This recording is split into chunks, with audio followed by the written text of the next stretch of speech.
Assalamualaikum warahmatullahi wabarakatuh. Apa kabar saudara semua? Semoga selalu dalam keadaan sehat walafiat, tak kurang suatu apapun. Nah, untuk di sesi ini kita akan belajar mengenai e-commerce. Nah, di sesi-sesi sebelumnya sudah saya bahas mengenai e-commerce sedikit.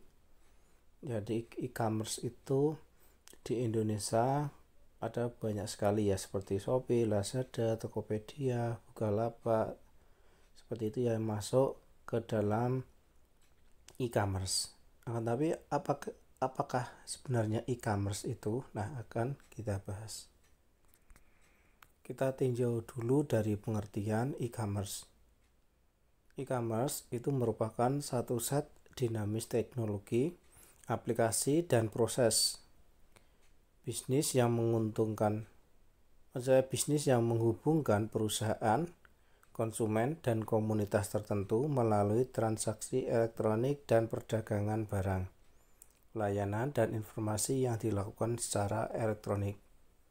Jadi dalam artian ini untuk menyampaikan barang dari perusahaan ke konsumen itu melalui aplikasi digital, tidak perlu bertatap muka, seperti itu yang dinamakan dengan e-commerce. Nah, kemudian terdapat beberapa alasan mengapa perusahaan menjalankan bisnis dengan menggunakan fasilitas e-commerce, yaitu dapat menjangkau audiensi di seluruh dunia. Jadi apabila kita upload itu sudah masuk ya. Kemudian dapat melakukan komunikasi interaktif dengan biaya yang efisien, jadi tidak perlu pergi kemana-mana gitu ya, jadi biayanya efisien. Kemudian dapat menjangkau target konsumen tertentu, jadi apabila kita men-setnya pada bagian tertentu, itu akan lebih fokus mengarah kemana, jadi sesuai target market kita. Kemudian lebih mudah menyampaikan perubahan informasi seperti perubahan harga atau informasi lainnya, meningkatkan pelayanan kepada pelanggan karena tersedia akses selama 24 jam 7 hari seminggu. Kemudian mendapatkan umpan balik segera dari konsumen. Jadi misalkan ada beberapa kendala atau pelanggan mau bertanya, itu bisa langsung, jadi bisa segera dijawab. Kemudian menyediakan biaya penyebaran informasi merek yang efektif dan efisien. Jadi apabila kita mau istilahnya iklan di e-commerce itu bisa, sehingga lebih dilihat oleh para pembeli.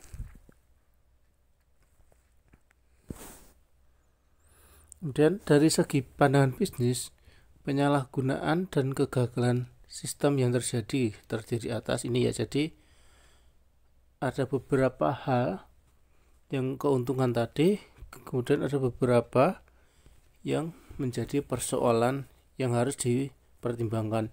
Yang pertama adalah kehilangan segi finansial secara langsung karena kecurangan. Jadi e-commerce itu masih istilahnya terdapat kecurangan, tapi kecurangan yang di sini dilakukan misalkan ya antara pembeli sebagai pembeli ya, misalnya sebagai pembeli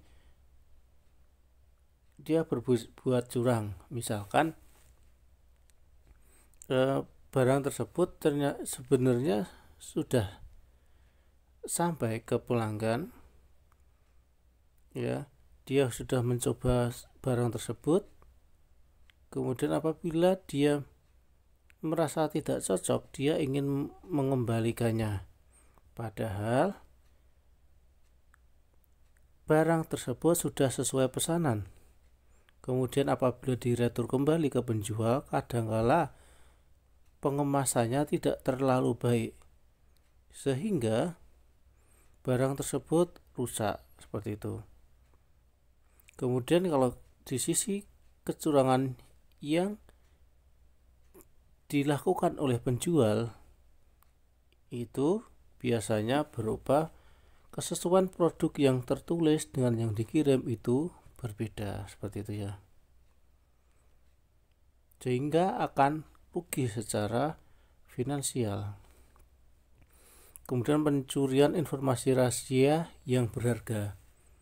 Jadi kadangkala kita bertransaksi, kita merasa transaksi itu biasa saja, nggak memerlukan data-data pribadi.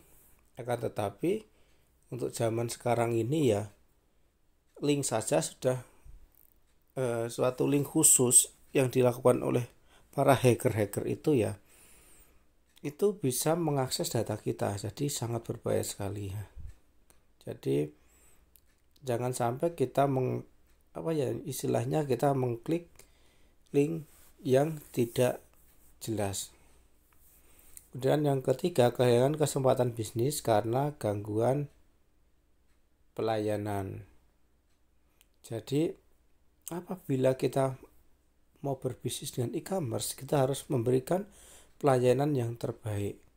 Karena apa? Kalau kita tidak, contohnya saja ya, kita tidak segera membalas chat apabila ada pembeli tanya, sehingga pembeli akan lari ke tempat lain, jadi kehilangan kesempatan bisnis. Kemudian yang keempat, penggunaan akses ke sumber pihak yang tidak berhak. Jadi itu tadi ya, ada sumber-sumber yang tidak perlu. Dan yang kelima, kehilangan kepercayaan dari para konsumen. Jadi misalkan contohnya dari yang nomor satu tadi ya, apabila tidak ada kesesuaian barang yang dideskripsi dengan yang diterima oleh konsumen, sehingga mengakibatkan kehilangan kepercayaan kepada konsumen. Kemudian kerugian lain yang tidak terduga. Jadi banyak sekali permasalahan yang tidak disebutkan di sini ya. Apabila Anda memulai bisnis dengan e-commerce ataupun dengan cara yang lain, tentu saja ya, namanya bisnis, tentu saja kita menghadapi banyak sekali tuntutan dan masalah. Nah, ini manfaat e-commerce bagi pelaku bisnis. Yang pertama adalah kemudahan dalam aktivitas jual beli pasti ya, karena tidak perlu bertatap muka. Kemudian memangkas biaya pemasaran, dan kemudahan dalam berkomunikasi dengan konsumen dan produsen. Kemudian dapat menjangkau target market yang lebih luas. Penyebaran informasi lebih mudah dan cepat, dan proses pembayaran menjadi lebih mudah dan cepat. Jadi e-commerce itu intinya adalah bisa mempermudah dan mempercepat akses tanpa harus kita bertatap muka antara pembeli dan penjual, seperti itu.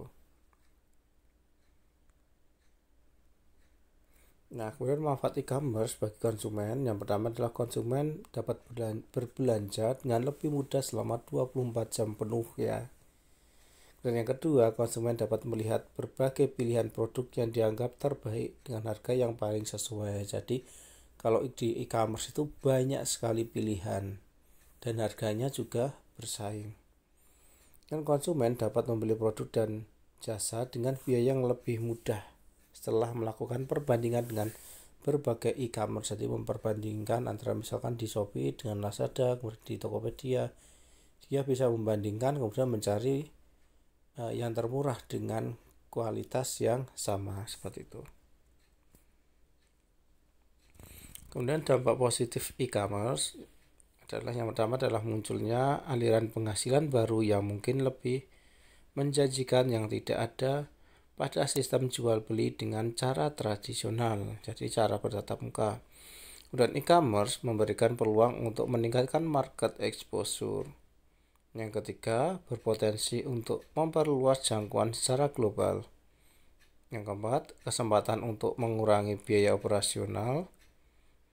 Dan yang kelima, kemudahan dalam membangun dan meningkatkan customer loyalty. Yang berikutnya, meningkatkan mata rantai pendapatan atau value chain, dan membantu mempersingkat waktu produksi. Dan yang terakhir adalah dapat meningkatkan supplier management. Jadi bisa meningkatkan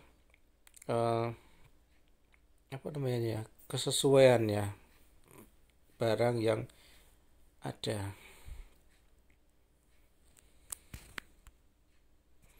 Dan ada dampak positif, tentu saja ada dampak negatif yang timbul dari e-commerce. Yang pertama adalah potensi terjadinya penipuan, di mana seseorang kehilangan dari segi finansial karena kecurangan di pihak lain. Tadi sudah kita bahas ya. Dan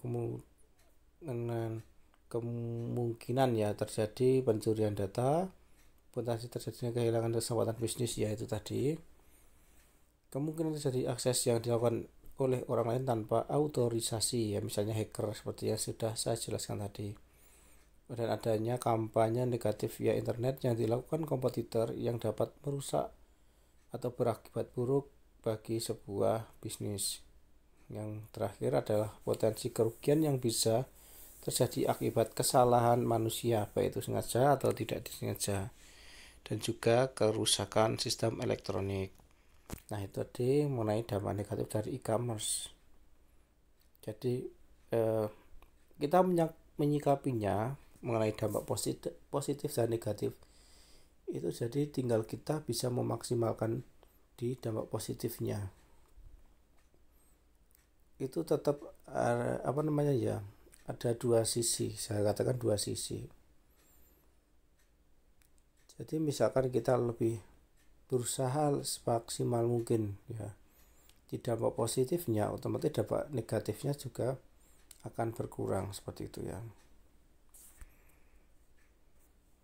Nah, kemudian di sini di Sarwono dan Martadireja menjelaskan beberapa model e-commerce, jadi model storefront, model lelang, model portal, model dynamic pricing, model online trading, model online loan, layanan perjalanan secara online, dan belajar secara online atau e-learning. Nah, kemudian Ahmadi dan Hermawan ini juga menjelaskan jenis transaksi e-commerce. Yang pertama adalah kolaboratif commerce, itu. Kemudian business to business, jadi bisnis ke bisnis, jadi misal dari penjual membeli produk dari sesama penjual ya, dengan catatan beda jenis produksinya. Kemudian business to consumer to business, dan consumer to consumers.